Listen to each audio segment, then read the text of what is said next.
ഞങ്ങളുടെ എല്ലാ പ്രിയപ്പെട്ട പ്രേക്ഷകർക്കും ഇന്നത്തെ തിരുവചന സന്ദേശത്തിലേക്ക് സ്നേഹപൂർവ്വം സ്വാഗതം. കർത്താവ് നിങ്ങളെ സ്നേഹിക്കുന്നു. അവന് നിങ്ങളെ ആവശ്യമുണ്ട്. അവൻ നിങ്ങൾക്കായി കരുതുന്ന ദൈവമാണ്. നിങ്ങൾ എവിടെയായിരുന്നാലും എന്ത് ജോലി ചെയ്തുകൊണ്ടിരിക്കുകയാണെങ്കിലും അല്പസമയം നിങ്ങൾ തിരുവചനം കേൾക്കുന്നതിന് വേണ്ടി സമയം കണ്ടെത്തുകയാണെങ്കിൽ നിങ്ങളുടെ ജീവിതത്തെ ദൈവം സ്പർശിക്കും. തീർച്ചയായിട്ടും ഒരു സന്തോഷകരമായ തിരുത്തലിന് ഈ സന്ദേശം നിങ്ങളെ സഹായിക്കും. നമുക്കൊരുമിച്ച് തിരുവചനത്തിൽ നിന്ന് ചിന്തിക്കാം.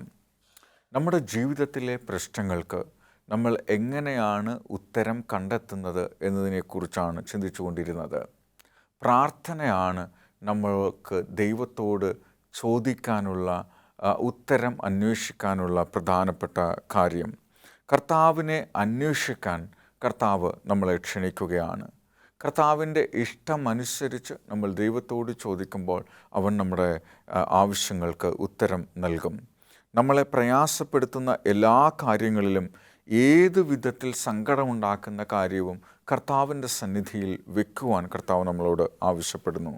നമ്മുടെ എല്ലാ പ്രാർത്ഥനകളും സ്തോത്രത്താലും കൃത്യമായ കൃതജ്ഞതയാലും നന്ദിയാലും സംയോജിപ്പിക്കേണ്ടതാണ്. ഓരോ ദിവസവും പൂർണ്ണ മനസ്സോടും ദൈവത്തെ നമ്മൾ അന്വേഷിക്കുകയും പ്രാർത്ഥിക്കുകയും ചെയ്യണം. പ്രാർത്ഥിക്കാൻ, ദൈവത്തോട് ആശയവിനിമയം നടത്താൻ ഒരു ഏകാന്തമായ സ്ഥലം നമ്മൾ കണ്ടെത്തേണ്ടതായിട്ടുണ്ട്.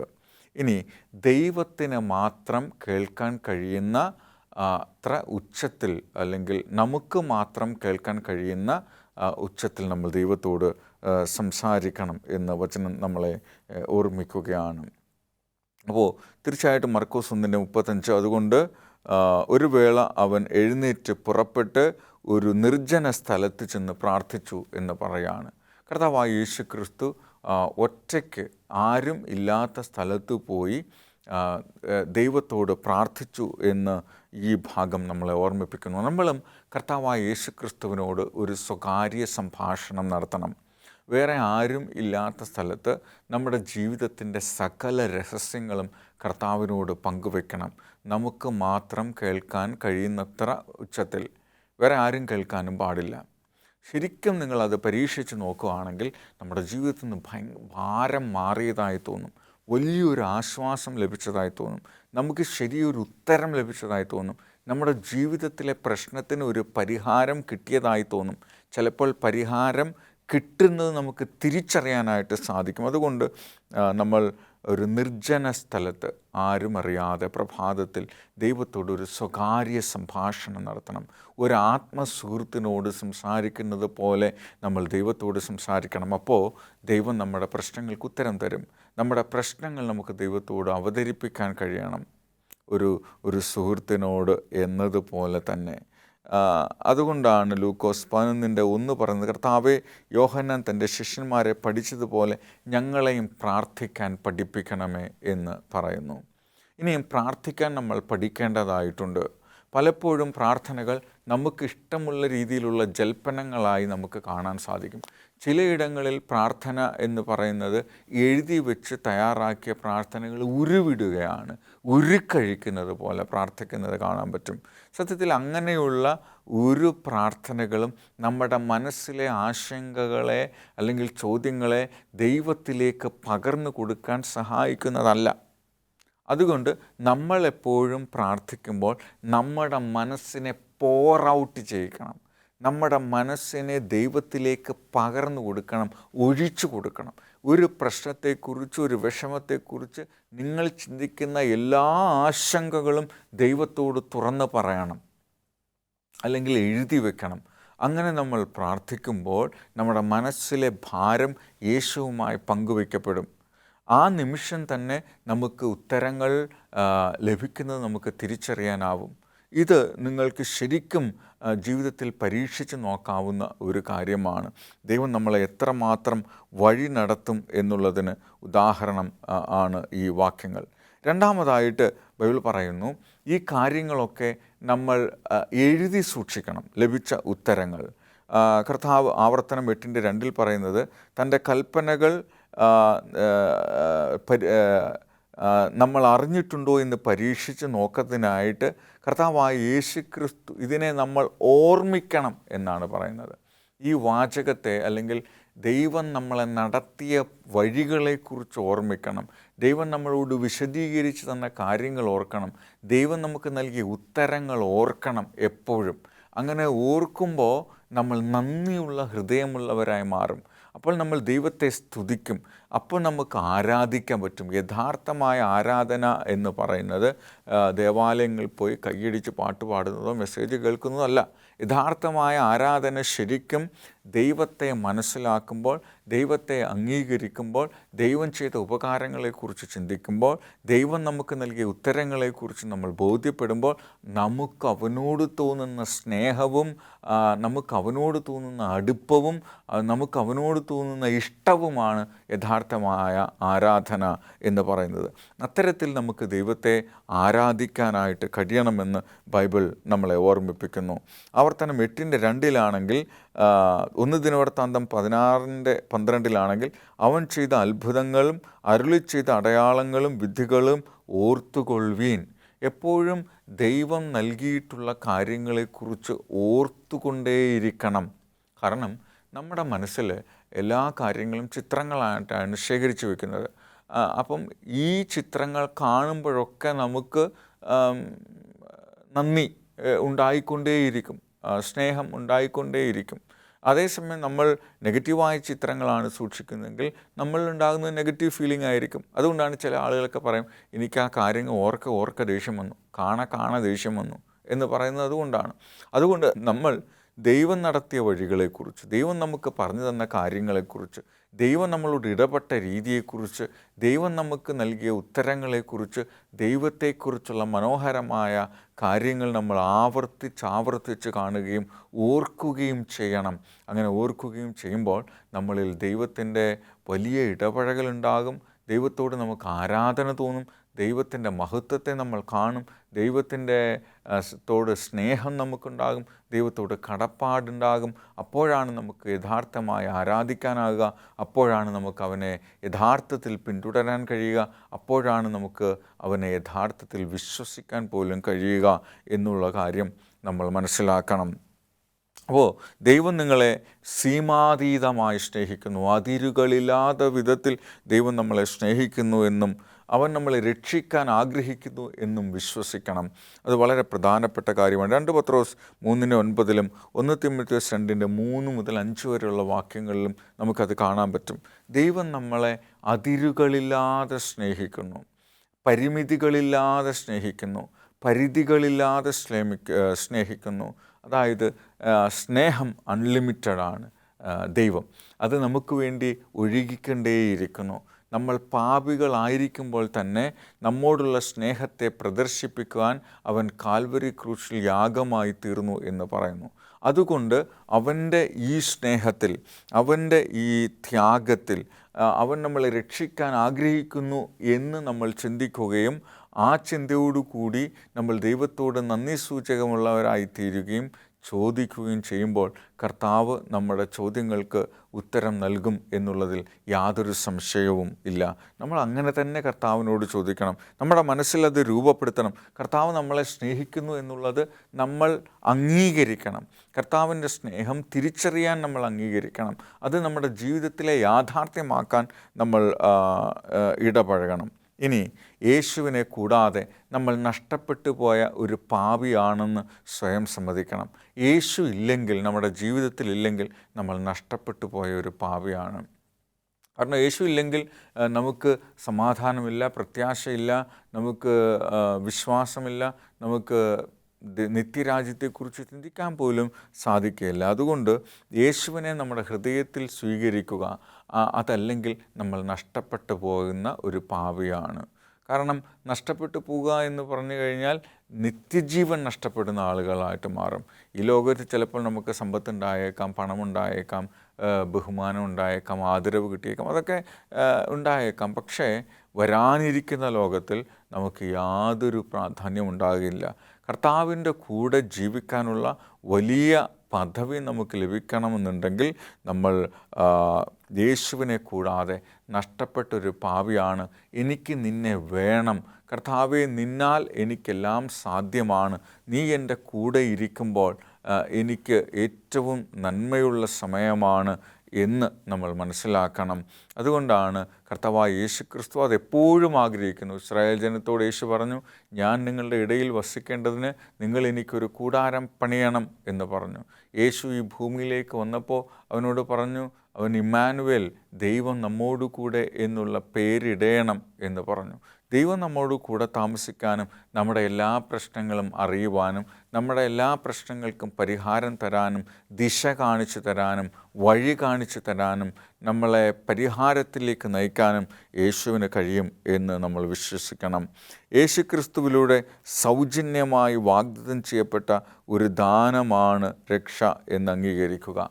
പല ആളുകളും രക്ഷ നേടാനായിട്ട്, മോക്ഷം കിട്ടാനായിട്ട് അവരവരുടേതായ വഴികൾ കണ്ടെത്തും, അവരവരുടേതായ രീതികൾ കണ്ടെത്തും, അവരവരുടേതായ ചിന്താരീതികൾ പിന്തുടരും. ചിലപ്പോൾ സ്വയം ദണ്ഡിപ്പിക്കും, സ്വയം ആക്രമിക്കും, തീർത്ഥയാത്രകൾ പോകും. എന്നാൽ അങ്ങനെയൊന്നുമല്ല യഥാർത്ഥത്തിൽ വേണ്ടത്. നമ്മുടെ ജീവിതത്തിലെ യഥാർത്ഥമായ പ്രശ്നങ്ങൾക്ക് ഉത്തരം കിട്ടാൻ യേശുക്രിസ്തുവിലൂടെ സൗജന്യമായി നമുക്ക് ഉറപ്പാക്കി നൽകിയതാണ് ഈ രക്ഷ.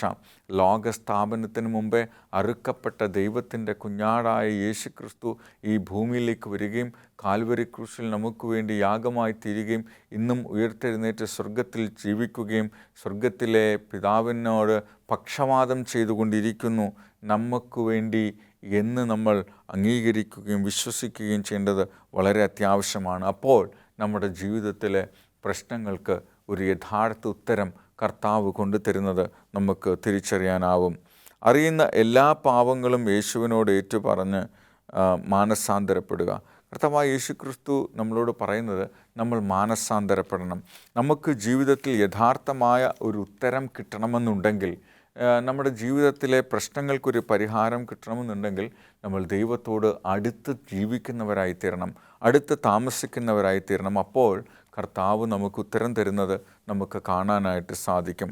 ദൈവം ക്രിസ്തു നിമിത്തം നിങ്ങളോട് ക്ഷമിക്കുമെന്ന് വിശ്വസിക്കുക. കർത്താവ് നമ്മുടെ പാപങ്ങൾ എത്ര വലുതായിരുന്നാലും, അത് കടുംചുവപ്പായിരുന്നാലും നമ്മളോട് അവൻ ക്ഷമിക്കും. കർത്താവ് ക്ഷമിച്ചു കഴിഞ്ഞാൽ പിന്നെ അത് ഓർക്കയില്ല, അവൻ അത് മറന്നു കളയുന്നു എന്ന് പറയുകയാണ്. നമ്മളാണെങ്കിൽ ഒരു പക്ഷേ ഒരു തെറ്റ് ചെയ്താലും അത് ക്ഷമിച്ചു കൊടുത്താലും മറ്റൊരു സന്ദർഭത്തിൽ വരുമ്പോൾ അതിനെക്കുറിച്ചും കൂടെ കുത്തി പറയുന്ന ആളുകളാണ് നമ്മൾ. അതിനെക്കുറിച്ചുകൂടെ വീണ്ടും കളിയാക്കി അവരെ കൂടുതൽ സമ്മർദ്ദത്തിലാക്കാൻ നമുക്ക് പറ്റും. എന്നാൽ ക്രിസ്തു നമ്മളോട് ക്ഷമിച്ചു കഴിഞ്ഞാൽ നമുക്ക് കുറ്റബോധത്തിൻ്റെ ആവശ്യമില്ല. ക്രിസ്തു നമ്മളോട് ക്ഷമിച്ചു കഴിഞ്ഞാൽ മറ്റൊരു നേട്ടത്തിനും അവിടെ സ്ഥാനമില്ല. കാരണം അവൻ നമുക്ക് മതി, അവൻ്റെ കൃപ മതി എന്ന് പറയുന്നു. ക്രിസ്തു നിമിത്തം നമ്മളോട് ക്ഷമിക്കുന്നു. നിങ്ങളുടെ ജീവിതം യേശുവിനായി സമർപ്പിച്ചാൽ നിങ്ങൾ ക്ഷമിക്കപ്പെടുകയും സ്വീകരിക്കപ്പെടുകയും ചെയ്യും. നിങ്ങൾ ക്ഷമിക്കപ്പെടും, കർത്താവ് നിങ്ങളെ സ്വീകരിക്കും.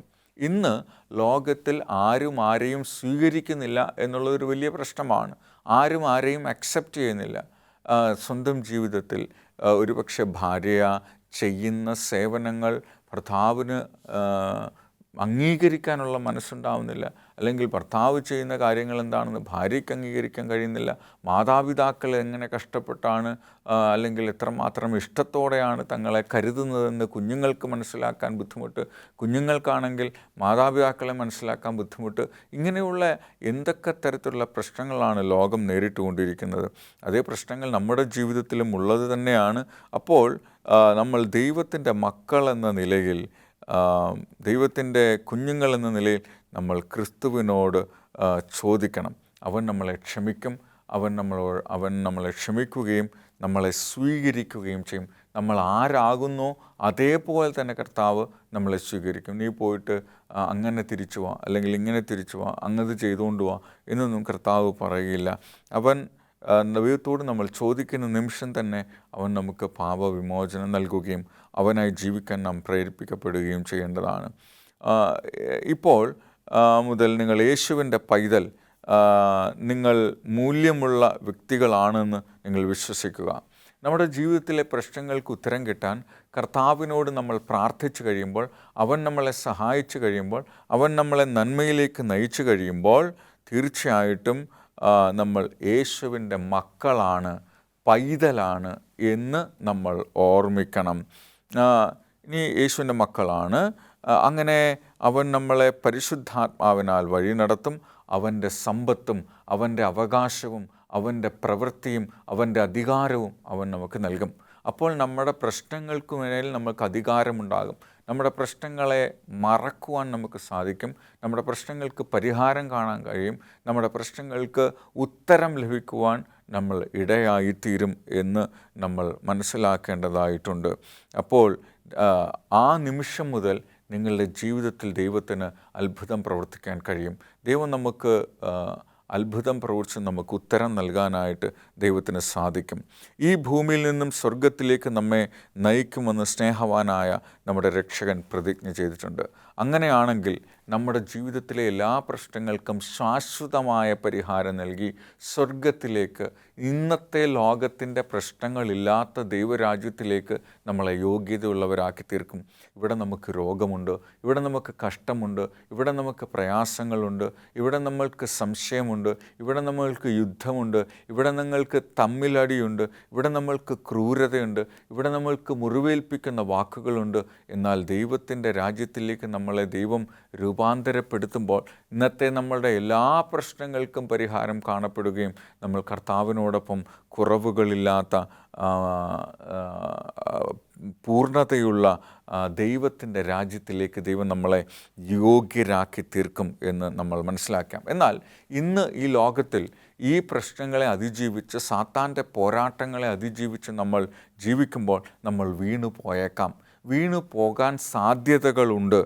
അതുകൊണ്ട് എന്നാൽ നിങ്ങളെ പിടിച്ചെഴുന്നേൽപ്പിച്ച് വീണ്ടും സ്വർഗത്തിലേക്കുള്ള പാതയിൽ യാത്ര തുടരാൻ പ്രേരിപ്പിക്കുവാൻ കർത്താവിന് കഴിയും എന്നുള്ളതും നമ്മൾ വിശ്വസിക്കണം. നീതിമാൻ വീണാലും എഴുന്നേൽക്കും. കർത്താവായ യേശുക്രിസ്തു നമ്മളെ ആ വീണെടുത്ത് നിന്ന് എഴുന്നേൽപ്പിക്കും. അവൻ നമ്മുടെ കുറവുകളെ പൊറുത്തു കഴിഞ്ഞാൽ, നമ്മുടെ കുറ്റങ്ങൾ മാറ്റിക്കഴിഞ്ഞാൽ പിന്നെ നമുക്ക് അവനോടൊപ്പം എപ്പോഴും ജീവിക്കാൻ സാധിക്കുമെന്നുള്ള പ്രതീക്ഷയും പ്രത്യാശയും നമ്മുടെ ജീവിതത്തിൽ ഉണ്ടാകണം. എങ്കിൽ മാത്രമേ നമുക്ക് ഈ ലോകത്തെ, നമ്മുടെ ഇപ്പോഴത്തെ ജീവിതത്തെ സമാധാനത്തോടെ ജീവിക്കാൻ പറ്റുള്ളൂ. ഇല്ലെങ്കിൽ നമ്മൾ പരസ്പരം പഴി പറഞ്ഞും കുറ്റം പറഞ്ഞുമൊക്കെ ജീവിക്കുന്നവരായിത്തീരും. അതുകൊണ്ട് കർത്താവിൻ്റെ സന്നിധിയിൽ സ്വയം സമർപ്പിക്കുക. നമ്മുടെ ജീവിതത്തിന് ഇതുവരെ കിട്ടാത്ത ചോദ്യങ്ങൾക്ക് ഉത്തരം, നിങ്ങളുടെ ജീവിതത്തിൽ എന്ത് ചെയ്യണമെന്നറിയാതിരുന്ന നിമിഷം, എന്ത് പറയുമെന്ന് നമ്മൾ വിചാരിച്ചിരുന്ന നിമിഷം, എങ്ങനെയാണ് നമ്മളിത് മറ്റുള്ളവരോട് പങ്കുവയ്ക്കുക എന്ന് ചിന്തിച്ച പ്രശ്നങ്ങൾ, ആ പ്രശ്നങ്ങൾക്ക് പരിഹാരം കാണാൻ ദൈവത്തിൻ്റെ വഴികൾ ഉണ്ടായി വരുന്നത് നമുക്കറിയാൻ കഴിയും. കഴിഞ്ഞ ദിവസം എൻ്റെ ജീവിതത്തിൽ അത്തരമൊരു അനുഭവം ഉണ്ടായി. ഞാൻ പല സ്ഥലങ്ങളിലും ഇതേപോലെ സന്ദേശങ്ങൾ ഏൽക്കുന്നത് കാരണം ഞാൻ വിചാരിച്ചു ഈ 3 ദിവസം, വെള്ളിയും ശനിയും ഞായറാഴ്ചയും ഒരു മെസ്സേജ് അല്ലെങ്കിൽ ഒരു സ്ഥലത്ത് മീറ്റിങ്ങിൽ പങ്കെടുക്കാമെന്ന് വാക്ക് കൊടുത്തിരുന്നു. എന്നാൽ മറ്റൊരു സ്ഥലത്ത് പ്രോഗ്രാമിൽ പങ്കെടുക്കാമെന്ന് പറഞ്ഞു. ഇത് രണ്ടും ഒരു ദിവസത്തെ ഗ്യാപ്പുണ്ട് എന്നുള്ളൊരു വിശ്വാസത്തിലാണ് ഞാൻ അത് ചെയ്തത്. പക്ഷേ 2 പ്രോഗ്രാം ഒരേ ദിവസം വന്നു. ഒന്ന് പിറ്റേന്ന് രാവിലെ, ഒന്ന് രാത്രിയിൽ. അപ്പോൾ അവിടെ നിന്ന് സഞ്ചരിച്ച് ഇവിടെ എത്തണമെങ്കിൽ കുറഞ്ഞത് 13-20 മണിക്കൂറിൻ്റെ ആവശ്യമുണ്ട് താനും. എന്നാൽ ഞാൻ ദൈവത്തോട് പ്രാർത്ഥിക്കുമ്പോൾ ദൈവം ഒരു പരിഹാരം നൽകുകയുണ്ടായി.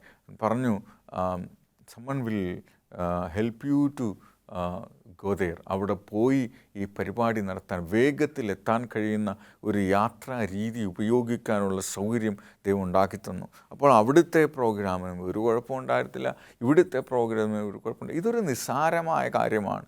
നമ്മളുടെയൊക്കെ ജീവിതത്തിലെ പ്രശ്നങ്ങളുടെ വ്യാപ്തി ഒന്ന് ആലോചിച്ച് നോക്കൂ.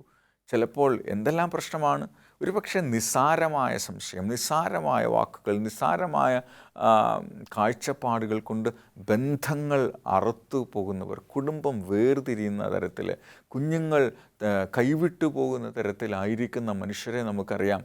അപ്പോൾ നിങ്ങളുടെ ജീവിതത്തിലെ പ്രശ്നങ്ങൾ, കടബാധ്യതകൾ കൊണ്ട് പ്രശ്നങ്ങൾ അനുഭവിക്കുന്ന മനുഷ്യർ.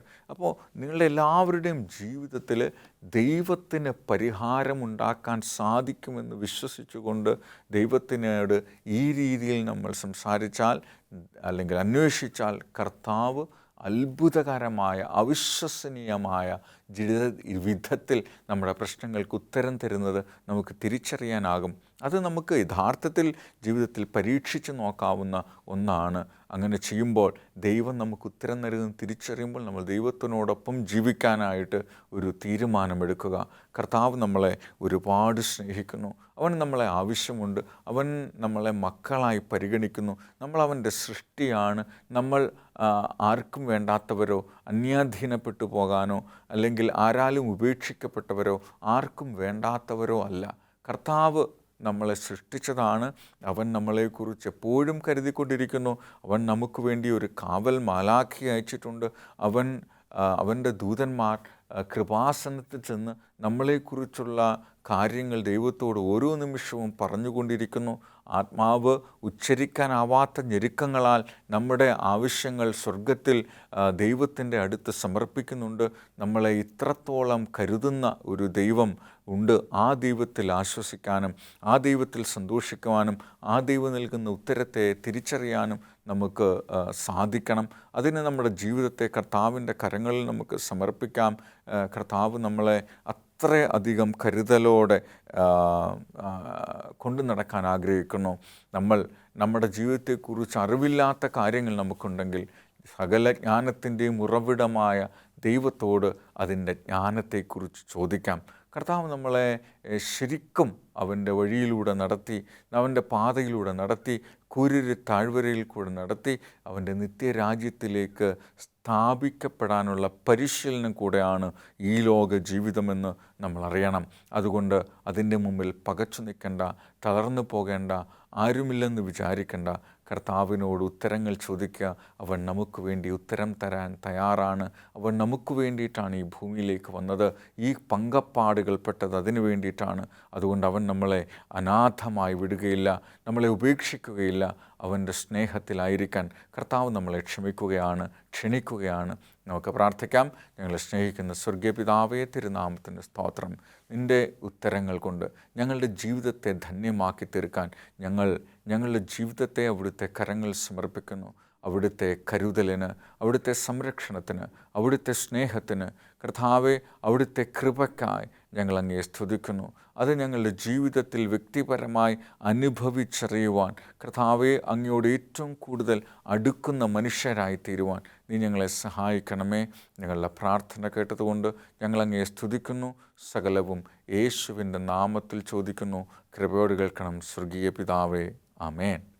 ഈ തിരുവചന സന്ദേശം നിങ്ങൾക്കെല്ലാവർക്കും ഇഷ്ടമായെന്ന് വിചാരിക്കുന്നു. ഈ സന്ദേശം നിങ്ങൾക്കിഷ്ടമായെങ്കിൽ നിങ്ങളുടെ പ്രിയപ്പെട്ടവർക്ക് കൂടെ പങ്കുവെച്ചു കൊടുക്കുക. കൂടുതൽ സന്ദേശങ്ങൾ കേൾക്കാനായിട്ട് ഈ ചാനൽ സബ്സ്ക്രൈബ് ചെയ്യുകയും അതിനെ കൂടുതൽ നിങ്ങൾ കേൾക്കുകയും ചെയ്യുക. നിങ്ങൾക്ക് എന്തെങ്കിലും ഒരു പ്രശ്നങ്ങളുണ്ടെങ്കിൽ, എന്തെങ്കിലും ഒരു കൗൺസിലിംഗ് ആവശ്യമുണ്ടെങ്കിൽ, നിങ്ങൾക്ക് വേണ്ടി ഞങ്ങൾ പ്രാർത്ഥിക്കണമെന്ന് ആഗ്രഹിക്കുന്നുണ്ടെങ്കിൽ ഞങ്ങളുടെ ഈ ചാനലിലുള്ള അഡ്രസ്സിലോ ഫോൺ നമ്പറിലോ ബന്ധപ്പെടാവുന്നതാണ്. തീർച്ചയായിട്ടും നിങ്ങൾക്ക് വേണ്ടി ഞങ്ങൾ പ്രാർത്ഥിക്കുന്നതാണ്. ദൈവം നമ്മളെ ഓരോരുത്തരെയും അവിടെയായി കാത്തു പരിപാലിക്കട്ടെ. ആമേൻ.